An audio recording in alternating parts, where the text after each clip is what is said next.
Salve, salve, alunos! Chegamos para mais uma aula de História. Eu falo História Geral, terceirão. Eita, aí você se sente, né, aluno?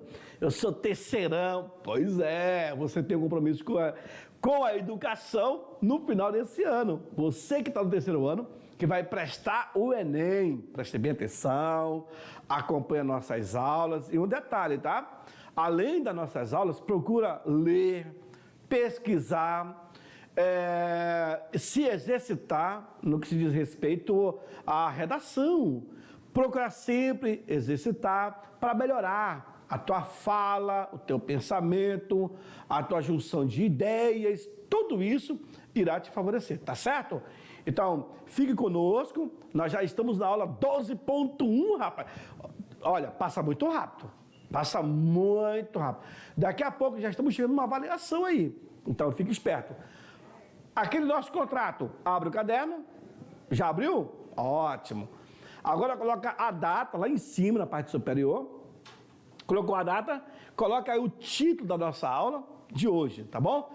E procure anotar tudo aquilo que for pertinente para você estudar. Na semana de avaliação, você pega esse material, faz aí um resumão, estuda e, manda a bronca para tirar uma excelente nota, tá certo? Combinado? Joga no quadro, então. O que nós temos na aula de hoje? Aí, professor, nós já estamos... Deixa eu afinar aqui a minha caneta. Já tá ok? Deixa eu ver. Minha caneta... Vermelho, já, ok. Professor, nós já estamos na aula 12.1. Olha que legal. Então, hoje, nós iremos abordar sobre o totalitarismo na Europa, parte 1. Ok? Então, basicamente, teremos parte 2, etc. O avanço das ideologias autoritárias, as características do totalitarismo, situação explosiva e o fascismo na Itália. Tá certo? Creio que amanhã nós iremos falar sobre o nazismo também. Olha lá. Na aula de hoje, você terá que avaliar criticamente conflitos culturais, sociais, políticos e econômicos ou ambientais ao longo da história. Também terá que analisar a atuação dos movimentos sociais que contribuíram para mudanças ou rupturas em processos de disputa pelo poder. E isso você vai ver como? Não pode ser. Aluno, preste bem atenção. Olha lá. Aluno, preste atenção, vou cobrar isso da prova, hein? Totalitarismo na Europa, parte 1. E aí você já está observando os grandes líderes que irão se destacar. Basicamente, aluno, nós iremos falar sobre todos eles, tá bom? Salazar em Portugal, franquismo, que é o Frank, na Espanha, na Itália nós temos Benito Mussolini e na Alemanha nós temos Adolfo Hitler. Fechou? Bom, isso aí é um reflexo de autoritarismo na Europa. Mas nada vai se comparar a esse camarada aqui, Adolfo Hitler. E eu creio que na aula de amanhã eu irei falar sobre ele. Então te prepara, aluno, tá bom? Olha lá. Na década de 1920, em alguns países da Europa, iniciou-se um processo político caracterizado pela crise das democracias liberais. Olha aí, esse movimento na Europa iniciou devido à crise das democracias liberais. Essa crise acabou influenciando tanto o recuo do liberalismo, como também o crescimento, o surgimento dos regimes totalitários em alguns locais europeus, tá certo? Em alguns países da Europa. Olha lá. O avanço das ideologias autoritárias, e aí novamente a expressão dos grandes líderes. Eu tenho aqui Na verdade, aqui eu tenho o Lenin, aqui eu tenho o Stalin, eu tenho Adolfo Hitler, eu tenho aqui Benito Mussolini. Tá certo? Grandes líderes, alguns expressavam de forma autoritária. Essa daqui, senhores, é a famosa Cruz de Ferro, dada como bravura, quando Hitler levou um tiro no abdômen e ganhou essa medalha, a Cruz de Ferro, muito bem temida. Tá certo? O chamado totalitarismo é um regime político marcado por um Estado forte. Preste bem atenção. Um Estado forte que busca entender, estender seu poder sobre todos os setores da sociedade, supondo alcançar a completa submissão dos indivíduos. Governo autoritário. Perceberam aí? Ok. Sua denominação derivou-se de uma frase proferida pelo grande líder fascista Benito Mussolini, quando ele expressou: tudo no Estado, nada contra o Estado, nada fora do Estado. Prestem bem atenção nessa frase de Benito Mussolini. Tudo no Estado, nada contra o Estado, nada fora do Estado. Show? Característica, então, do totalitarismo. Aí eu tenho, observe que os olhos não conseguem enxergar e nem a boca consegue falar. Ou seja, você tem que dar um de surdo, mudo e etc.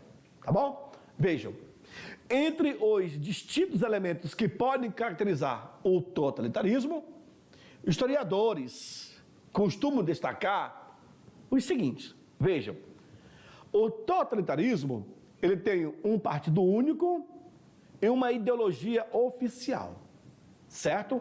Professor, o que via a ser esse partido único? Vejam, eu tenho aí a determinação da linha política do Estado por um único partido, de hierarquia rígida, conduzido em geral por um líder autoritário. Partido único, tá bom? E a ideologia oficial? A existência de uma ideologia no Estado bastante abrangente, representada pelo partido único, que deve ser seguida por todos os cidadãos. Percebeu aí? Nisso, senhores, o que nós temos? Nós temos dois pontos: partido e ideologia. E tudo isso compete ao Estado conduzir o seu cidadão. Tá certo? Olha lá. Mais dois outros pontos: Estado policial e a propaganda estatal. Mas, professor, o que via a ser esse Estado policial e essa propaganda estatal? Pois bem, Estado policial é o controle estrito da sociedade por órgãos de repressão política. Polícia, a polícia política, o exército e outras forças. E também a eliminação das oposições por intermédio, por exemplo, de prisões, de censura aos meios de comunicação e coerção física e psicológica. Tudo isso o Estado fazia, tá? Nossa, Estado policial. Nós passamos por esse período aqui de 64 a 85, durante o regime militar. Sabiam disso? A propaganda estatal é a adoção de vigorosa propaganda com o propósito de divulgar a ideologia oficial. Viu? Esse propósito promoveria o culto à personalidade dos líderes do regime. É o que nós temos. E é um detalhe, tá, aluno? Na década de 30, quem fez isso aqui foi o próprio Getúlio Vargas. Getúlio Vargas tinha essa ideia de se destacar como um grande líder. Vem para mim, aluno, Getúlio, na década de 30, ele já tinha essa tendência. Mas quando ele chega em 37 a 45, o famoso Estado Novo, que ele vai ter a mesma característica do Estado fascista, Getúlio era visto como o pai dos pobres, o guardião da pátria. Hitler, lá naquela época, essa ideia de Heil Hitler significa a salvação vem de Hitler, sabia? Então começa a haver uma certa propaganda a esses personagens, a esses líderes, que vocês verão nas próximas aulas. No quadro, vamos lá? Continua no quadro? Vamos lá. Intervencionismo econômico. Viu aí? Esse aqui já é o quinto ponto que eu falo. Vou voltar para vocês rapidinho. Os dois primeiros pontos: partido único, ideologia oficial, Estado policial, propaganda estatal e agora intervencionismo econômico. Professor, o que vem a ser isso? Vamos lá. É a direção e o controle geral da economia pelo Estado. Exemplo disso, regime totalitários desse período. Aí nós temos aqui a União Soviética com o stalinismo, considerado o totalitarismo de esquerda. A Itália, fascista, e a Alemanha nazista, considerado também totalitarismo de direita. E aí, vejam só aqui, Mao Tse-tung, né, no grande destaque. Aí eu tenho Stalin, tenho Hitler, enfim, Mussolini, os grandes líderes que se destacam mesmo nesses eventos. Situação explosiva, nós temos aí Guernica, de Pablo Picasso, de 1937. E aí é quando se tem um massacre do povo da cidade de Guernica. Por isso que a obra é chamada de Guernica. Quando os alemães irão testar seu poder bélico em cima dessa cidade. Olha lá. Durante a década de 1920, houve a ascensão ao poder de regimes totalitários na Europa. Em que contexto histórico isso vai ocorrer? Você sabe? Não. Os governos dos países envolvidos na Primeira Guerra Mundial tinham de administrar problemas sociais e econômicos, sendo esses graves e também de difícil solução.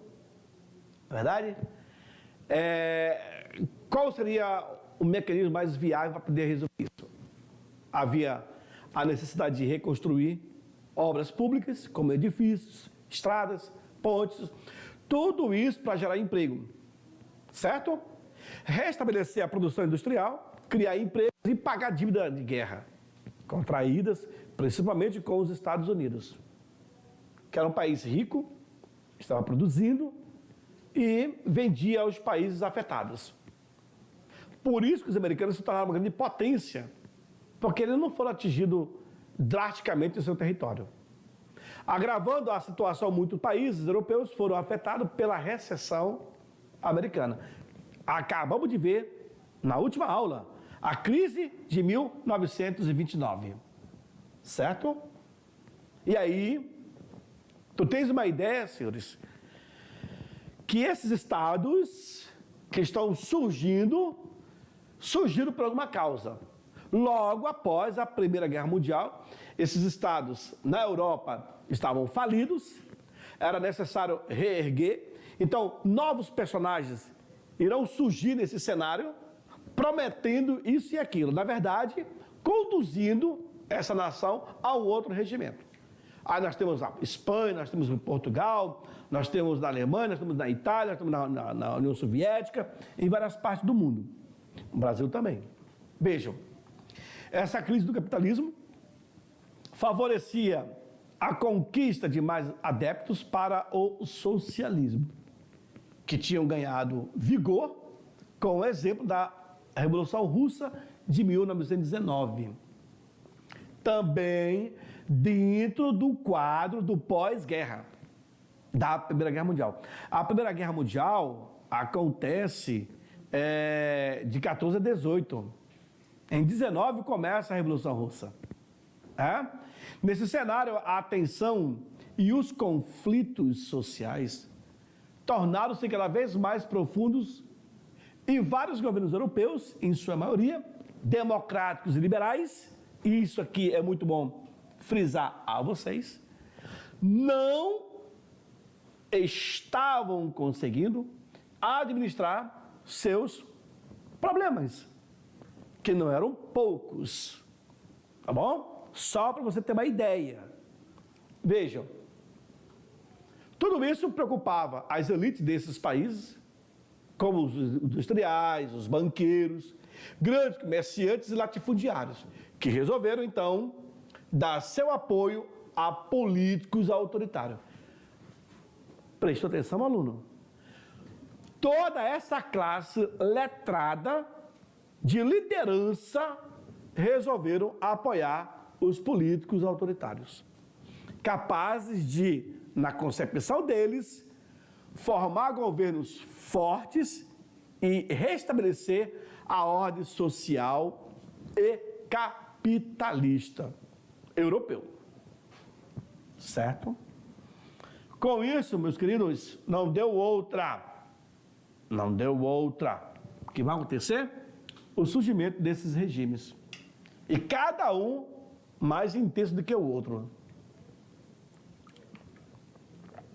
Vejam aí, com a promessa de emprego e de melhorias, de condições de vida, muitos trabalhadores aderiram à ideologia totalitária. Só que aí é o Estado que está passando. Então é necessário que você não fale nada, por isso que tem a imagem do zip na boca. Vejam, como é que foi o fascismo na Itália? Aí nós temos o Benito Mussolini, ou Benedito Mussolini. Após a Primeira Guerra Mundial, o governo da Itália teve de enfrentar o saldo doloroso do conflito.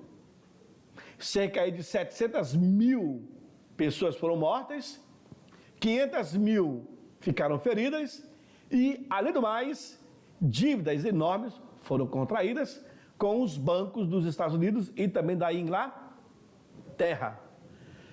Meus queridos, nós estamos no pós-Primeira Guerra Mundial, que a Itália teria lutado contra os Estados Unidos e depois a ser a favor. A Itália, os italianos irão chamar essa guerra de guerra mutiladas, porque entraram no conflito, perderam e ainda saíram com dívida. É por isso que na Segunda Guerra Mundial, a Itália irá fazer parte do conjunto chamado Roberto. Conhece o Roberto? Roma, Berlim e Tóquio. Nós temos aí a Roma, eu tenho aqui a Itália, que faz parte. Berlim da Alemanha e Tóquio do Japão. É a configuração da Segunda Guerra Mundial. Contra quem? Era o Roberto contra o mundo. Garoto, vocês vão ver nas próximas aulas. Além disso, a miséria, a inflação e o desemprego afetavam operários e camponeses, provocando uma grande agitação social. Certo? Então, tu observa que era um período de instabilidade. Não existia um futuro promissor. Era ali, olha só. Foi nesse clima de instabilidade e de descontentamento que se deu a chegada de Benito Mussolini no poder, considerado um dos fundadores do movimento fascista. E olha que, no Brasil, nós iremos copiar esse regime. O governo de Getúlio Vargas é um governo fascista. Está entendendo? Aí ele está fazendo uma revista à tropa. Benito Mussolini é esse camarada com o uniforme mais claro. Esse aqui que vocês estão vendo. E ele será morto morto durante a Segunda Guerra Mundial por brasileiros. Tá? Vai ser pendurado de cabeça para baixo e vai levar cuspada na cara, que é uma forma de você protestar. Enquanto nós temos outras culturas que protestam com sapato na cara, esse daqui seria cuspada no rosto. Tá bom? Benito Mussolini, então, se destaca como um cara que chega ao poder e adota o fascismo. Professor, como foi que se deu a chegada dele, a ascensão? Bom, filho de um ferreiro, adepto dos ideais socialistas, Mussolini havia pertencido ao Partido Socialista Italiano, de onde foi expulso devido às suas posições antifascistas, nos anos da Primeira Guerra Mundial, tá? Em março de 1919, ele fundou uma organização política denominada de Fasces de Combattimento, ou seja, Esquadrão de Combate, composta principalmente de ex-combatentes e desempregados desiludidos. Então ele vai pegar toda aquela gama, todo aquele povo que vai ser excluídos e vai montar esse esquadrão de combate. Para quê? Para ir para cima, através do seu partido, e ali impor até chegar ao poder. Para isso, contou com o apoio financeiro de alguns industriais italianos. Eu já falei isso para vocês lá atrás dessa aula, que banqueiros, industriais, empresários, as pessoas que tinham poder aquisitivo e econômico, que irão patrocinar o fascismo italiano, como também irão patrocinar o surgimento do nazismo na Alemanha, com Adolfo Hitler. Mas por que disso, professor? A insegurança, a instabilidade. Essa organização daria origem, em novembro de 1921, ao Partido Nacional Fascista. Viu aí? Claro que o Mussolini acabou se destacando.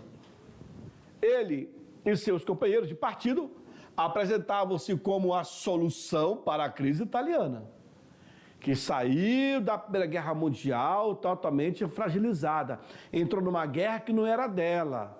E aí, como te falei, se chamou-se de guerra mutilada.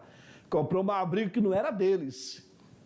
Afirmavam ser capazes de acabar com a greve operária e também com as agitações socialistas e de encaminhar a economia do país ao crescimento. Olha a promessa. O que conquistou? O apoio de industriais e proprietários rurais. Em 1922, Mussolini chegou ao poder na Itália. E agora? Não tem para ninguém. Agora é ele. Certo? Segundo o próprio Mussolini, em 1919, o movimento fascista não tinha uma doutrina claramente elaborada.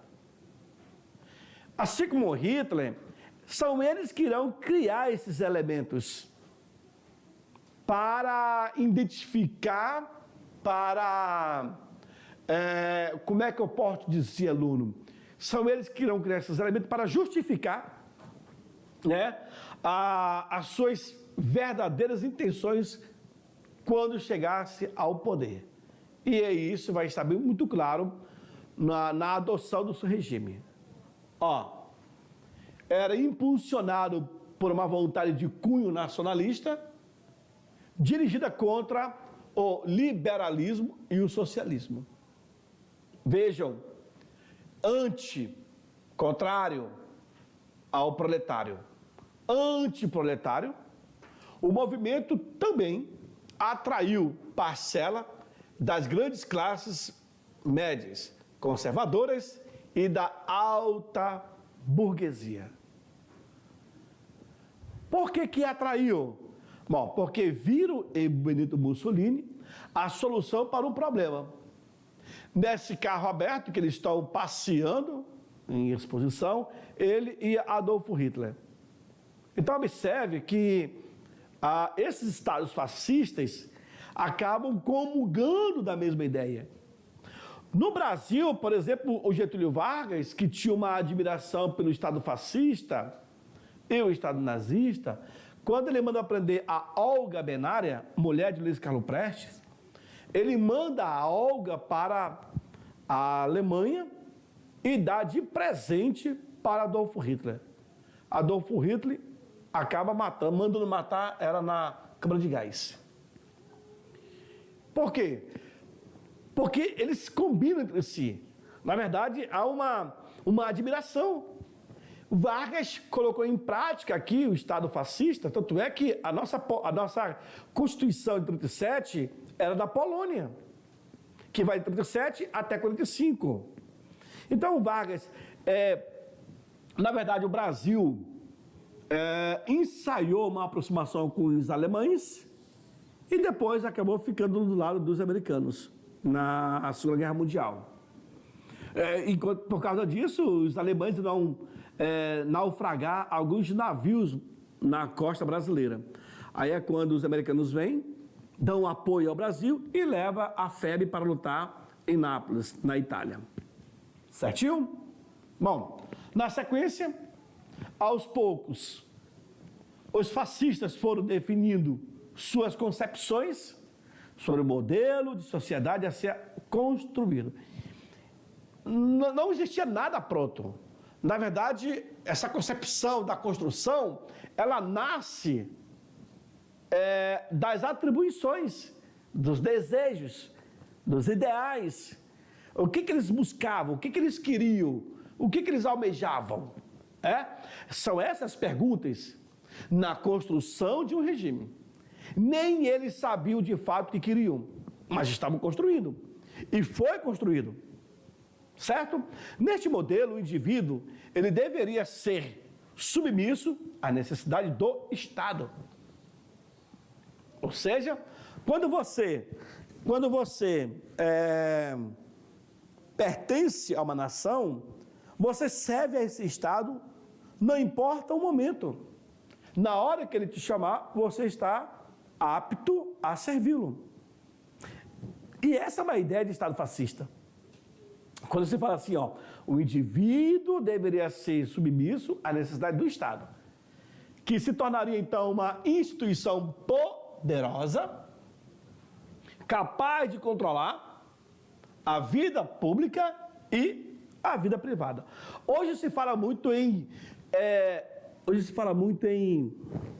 democracia, liberdade, isso e aquilo, mas se for colocar na essência do lápis, você até se confunde o que vem a ser a tua liberdade, até onde você pode ir, até onde você pode chegar.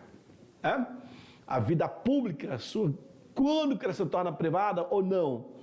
Aí você tem uma série de perguntas e de questionamento em relação a esses regimes, por exemplo, ao fascismo e ao nazismo. Veja aí o próprio Mussolini saudando o povo.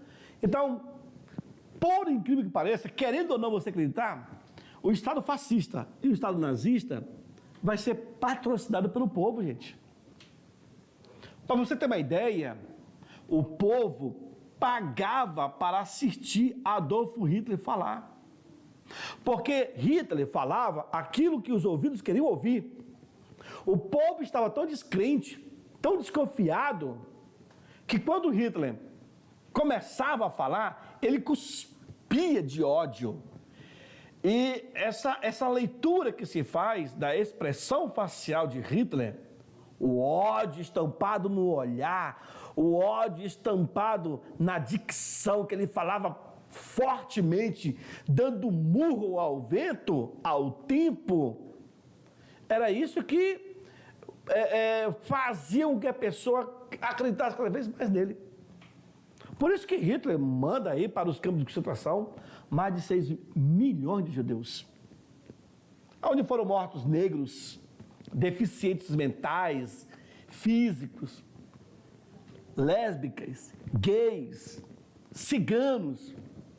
Vocês sabiam que a ideia da cura gay surgiu na época do campo de concentração, quando o médico Joseph Mengele dava hormônio de homens para os gays, para tentá-lo trazer a essência de ser masculino. É aí que nasceu a ideia de cura gay. Incrível. Leia um livro chamado Conexão Nazista. Tu vai entender o anjo da morte, como é chamado, Joseph Mengele, o médico de Adolf Hitler. Mas isso eu vou tratar com vocês quando eu for falar de Adolf Hitler. Porque a história é muito interessante. Ainda mais o livro dele, o Mein Kampf, Minha Vida, né? Certo? Vejam, no governo de Mussolini, foi dividido em duas fases. Na primeira fase, que vai de 22 a 24, organização de milícias, que são tropas fascistas, que promoveu uma série de atentados terroristas. E a segunda fase, de 25 a 39, caracterizado pela implantação da ditadura fascista. Aconteceu na Itália, né? E pela repressão violenta aos protestos dos trabalhadores. A divisão, então, se dá em dois momentos. Não esqueça disso, tá, aluno? No nazismo, não vai ser diferente. No Brasil, não vai ser diferente. Então, esses governos acabam sendo divididos para uma maior concentração de seus poderes, certo? Mussolini tornou-se chefe supremo do Estado, sendo conhecido como Duce. Duce, em italiano, é aquele que dirige. Então, você é um Duce, ou seja, você é um dirigente, você é um líder. Na Alemanha, Führer é líder, tá bom? Aí eu tenho tribunais especiais, eu tenho a pena de morte, que vai ser criado pelo Estado fascista, eu tenho a intervenção do Estado na economia e na relação de trabalho, eu tenho a Carta de Lavoro, que é uma carta de trabalho, criada em 1927, e também lemas pedagógicos, por exemplo, crer, obedecer e combater. Esses aqui são os lemas pedagógicos. Vem para mim. Com tudo isso, vai ser montado, então, essa estrutura do governo de Mussolini. Nós até agora falávamos sobre o fascismo italiano. Toda a construção, toda a dinâmica, toda a estrutura, a ascensão de Mussolini e como ficou caracterizado o seu governo. Nas próximas aulas, vamos estar entrando na criação do nazismo com Adolf Hitler e, quem sabe, também falar mais um pouquinho sobre o Getúlio Vargas durante o governo também fascista, que vai de 37 até 45. Continua na tela, vamos lá. Todos esses itens, senhores, criados pelo fascismo italiano, tá bom? Esses elementos é o que irão reger durante o seu governo. Imagine, tribunais especiais, pena de morte, nossa, pesado. E a intervenção do Estado na economia com base na crise de 1929. Certinho, aluno? Vem para mim. Infelizmente, a nossa aula está chegando ao fim, ou já chegou ao fim. Eu aguardo vocês na nossa próxima aula. Tchau, tchau!